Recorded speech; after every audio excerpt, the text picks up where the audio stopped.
آج ہمارے معاشرے کے اندر دو لفظ ایسے بولے جاتے ہیں کہ ان دو لفظوں سے انسان کی زندگی تباہ و بربادی کے دہانے پر پہنچ جاتی ہے۔ خاص طور سے عورتوں کو ٹارچر کرنے کے لیے لفظ طلاق اور اسی طریقے سے لفظ سوتن۔ اگر بیوی کو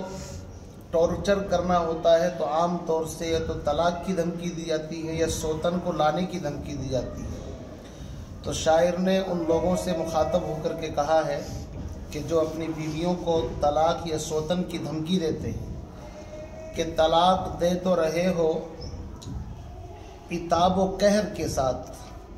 طلاق دے تو رہے ہو عتاب و قہر کے ساتھ، میرا شباب بھی لوٹا دو میرے مہر کے ساتھ۔ وہ کہہ رہا ہے کہ لاؤں گا گھر میں سوتن کو، وہ کہہ رہا ہے کہ لاؤں گا گھر میں سوتن کو،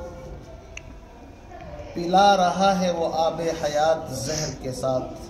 پلا رہا ہے وہ آب حیات زہر کے ساتھ۔